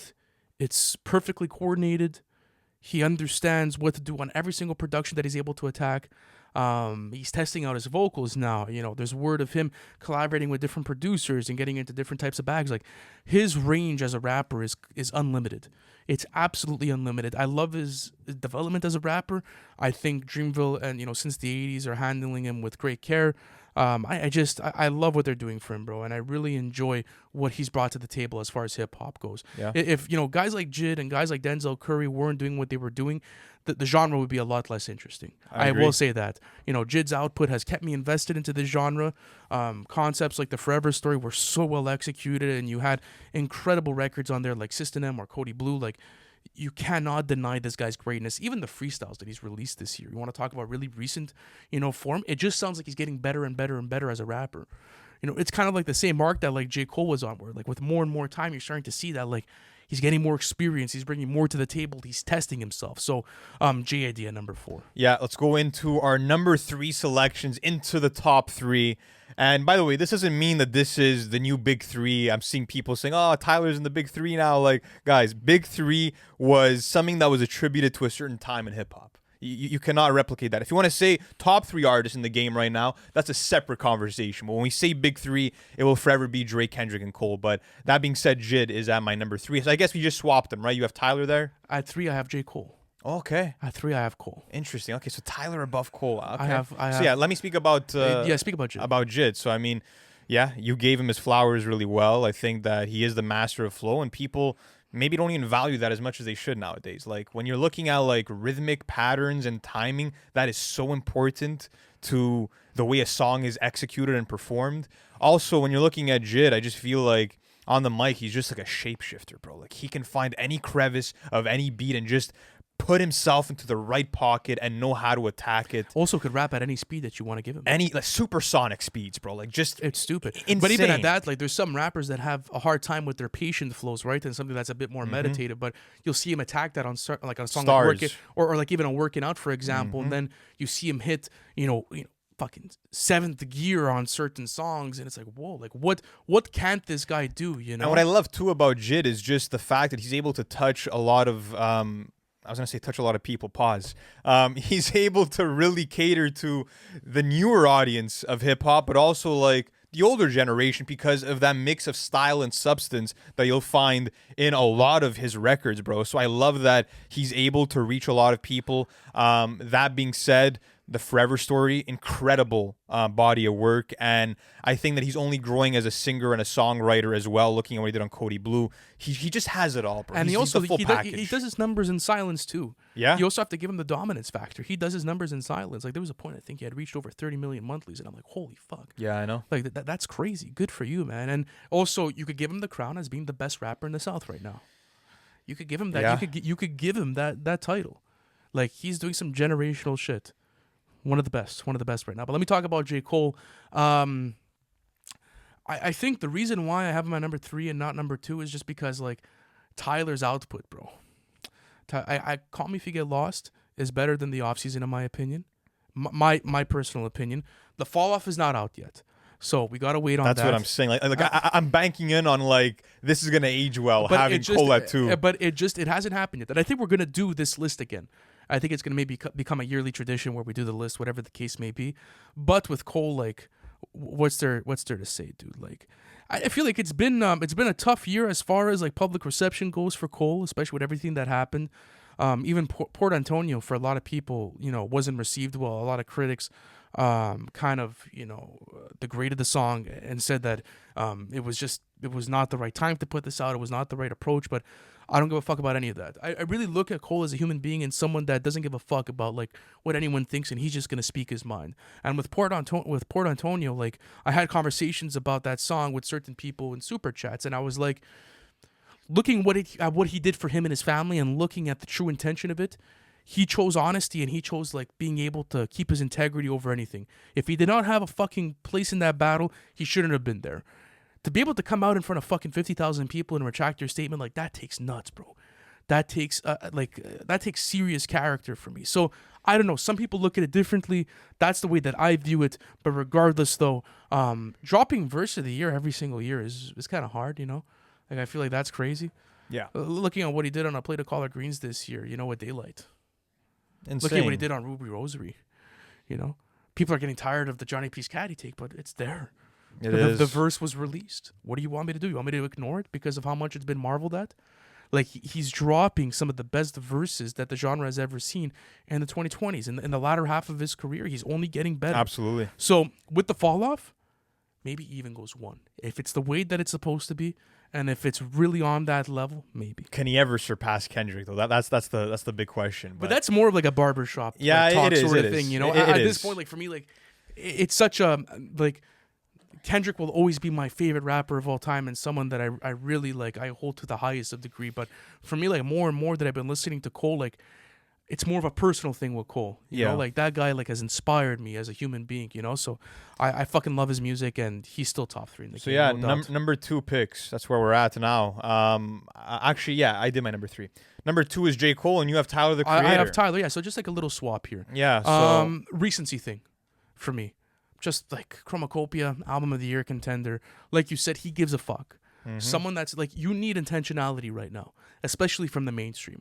The mainstream needs to be intentional because, like I said, like, yeah, you could always give the underground their flowers or whatever the case may be, but like, it's a different approach to the music. Like, hip hop is where it's at too because of the mainstream acts, and looking at the people who led this genre forward, looking at the Jay-Z's, looking at the Kanye's, looking at the Eminems, looking at the Kendrick, the Drakes, the J. Cole's, like, dude, like, let's not kid ourselves here. Like, the genre was really built on those people alongside the mainstream. So when you get to a point in 2023 where a lot of the mainstream is flopping and there's not a lot of intentionality besides maybe Travis, and then you're getting an artist like Tyler now that's doing close to 300,000, bro, within 4 days of tracking, that's stupid. Not only are you dominant, not only right now are you the most dominant rapper in the game numbers-wise, but your albums are on a completely different level conceptually, and they're on a completely different level production-wise. And people are saying, oh, bro, he's been making the same song for the fucking past 5 years since Igor. What? Take a song from Igor and compare it to a song on Chromacopia? I've never heard that take. That's pretty wild. Dude, there was a quote that went wild. There was a quote that got millions of views, bro, on X, where people were like, where there was a general conversation about how he's just been making the same song and it sounds slightly different. No, that's not true. I mean, I will say this: there's like very few, like Darling I could have been on Igor. I give it that. But every artist does that, though. Yeah, I know. Stop it. Stop fucking around. You can't pinpoint one song and be it's his fucking sound. Yeah. Like, what do you want him to do, bro? Fucking change his vocal cords? Like, what are we talking about here? No, for sure. And looking at the output, with Call Me If You Get Lost, fuck it, I'll even throw Igor in here because it came out in 2019. Igor, Call Me If You Get Lost, Chromacopia. And even Call Me If You Get Lost, the deluxe, the estate sale. What are we doing? Like, bro, total package. Yeah. Total Absolutely. package. And not only that, but like, he's underrated as a lyricist. His writing is intentional. His storytelling and the way that he puts together, like, come on. Yeah, he is underrated as a lyricist for sure. It's gross, bro. Yeah. But he's the run that he's on is fucking generational. Shout out to Tyler, bro. Absolutely. But yeah, J. Cole, I mean, listen, if you think this placement is wild because J. Cole backed out of a rap battle, just go have your first beer, bro. Like come on, man. Like, let's grow up a little bit. If you were a rapper, you would be nervous to rap alongside J. Cole. I don't give a fuck. No matter what the situation is, it's almost like the Michael Jordan effect where you need to see him play to understand the greatness, the same way that you need to hear J. Cole on the microphone to understand what this man is capable of. I mean, you mentioned Ruby Rosary before, and when you're looking at the way he's able to articulate his speech while hitting the speeds that he's hitting Even on the his flows, even the flow switches. it's not normal, it's not bro. normal. There's not many people that are able to achieve that level of greatness, and I just love J. Cole for the humanity that he brings to hip hop, the values that he shares to push hip hop forward in a positive way, and I also feel like that's gonna be probably the mission with the fall off, is to really, you know, express his love for the art of penmanship and how you're able to make songs that are lyrically dense but also, you know, super accessible, like he's done it before with like Middle Child and so many other great tunes. And even looking at the recent album output, sure, maybe it's not up to par with Tyler's, for instance, but I do think there's so much value in the off season in what he's done with Might Delete Later as well. So yeah, I think that J. Cole, again, when you listen to him and you have that mic test, there's very few people that can compete. Yeah, he has we call it the eye test in sports. He has the ear test, you know, Yeah. like it's so unique. You can't put your finger on it, but it's magic, Bro, bro. I'm sorry, bro. Plate of Collard Greens, The Secret Recipe, Ruby Rosary, fucking 3001. Like, we can just go on and on First person naming shooter, yeah. like these. Trade the Truth in Ibiza. How many times does he have to do it, bro, for us to fucking appreciate it? You know what I mean? And I don't even think he does it for that anymore. He doesn't give a fuck. Yeah. He just likes to do it because he loves the sport, and he's willing to get in and put the raps down, and he doesn't give a fuck. He's a goat, bro. Yeah, he really is. I mean, listen, for number one, there was no surprise. Like, there was a lot of shockers for me in terms of your placements, like seeing Eminem, seeing Drake in the top 10. But there was one name I knew I would see at your number one position, and I'm sure it was the same on your end for me. When I started my list on Google Docs, it started with number one, and it was going to be Kendrick Lamar. And then the rest, it was just like, okay, like, where do I plug and play? What cases do I have to make? There's no case to make, bro. The world hail King Kendrick Lamar. I'm sorry. What more does this man have to prove? Honestly, all he needs to do at this point is continue to drop outstanding albums, and he's going to go down as the greatest of all time, let alone the greatest right now. He's developing one of the greatest catalogs that hip-hop has ever seen. There's still time, though. Like, we still got to wait a bit. That's it. You know, Section 80 dropped in 2011, so there's still a decade of work that needs to be done, right? Because when you compare him, let's say, amongst the Eminems or even the Jay-Z's, like, these guys have 3 decades underneath their belt, right? So there's a lot of time, and there's projects that could be released within that time frame. That's what I'm saying. If he continues on this trajectory, he's got it, bro. He does. Well, with Mr. Morale and the Big Steppers, because let's start with the catalog talk. The decade, it's interesting for Kendrick because he hasn't released much. He has one solo studio album out, which was in 2022. I had it as a top 3 album that decade. Of that year. You had it at number 6, I believe. So it's not necessarily that, bro. It's just like what I saw this year was savage. What I saw this year was fucking savage. Yeah. And you know, we went into the live streams and we had a lot of conversations, you know, with a lot of different fan bases, whether it was, you know, the Drake fans or whether it was the Kendrick fans, and people were like, oh, but what he said here wasn't true. And then, you know, you had the K-Dot fans that came in and said, oh, well, where's the day free evidence? It wasn't about that. You know, like there's empty stories on both sides with whatever came out. Like, you can't start playing detective with this shit. Like, leave that up to everyone else, you know? When you look at what was released Sonics-wise and rap-wise this year, oh, bro. Yeah, and I mean, listen, I want to say this too. I just think that, like, even apart from him winning the battle, which, you know, it's a given at this point, it's not even up for debate. I just feel like even in current form, listening to, yes, some songs from the battle, listening to what he did on Mr. Morale, recent features, whatever the case may be, he exhibits all of the lyrical capabilities as the best lyricist on this list, but that's just the tip of the iceberg with Kendrick Lamar. This man has done that while cultivating one of the biggest fan bases in hip-hop history, dropping songs that are hit records that are lyrically dense, dropping songs that go deep into emotional abuse and generational trauma, and representing for the culture that he stands for. Like, it's just dropping aggressive bangers when he wants to. Like, this man can do it all. And like I said, has not lost the foundational elements that are so important to hip hop, but has been able to make it accessible and to make it big, bro. Kendrick Lamar's music is fucking huge. And again, it's just, you get the best of both worlds with Kendrick, bro. It's a beautiful thing to witness. It really is. He's the one. Yeah. That's it. That's it, guys. Listen. Like, you guys know the case for Kendrick, though. I didn't even have to come here and Yeah. speak. And I think, listen, regardless, though, man, that was a fun list to put together. I will say this, though. Disclaimer, Freddie Gibbs would be in my top 10. Yeah, and honestly, Danny Brown, when you brought him up, like, I don't know, I just passively like threw him in the honorable mentions and didn't really give enough thought to it. Danny Brown is my regret for this list. He probably would be maybe in the mid-teens, somewhere around that. Well, I had him at 14. Yeah. I had him around Exactly. the mid-teens.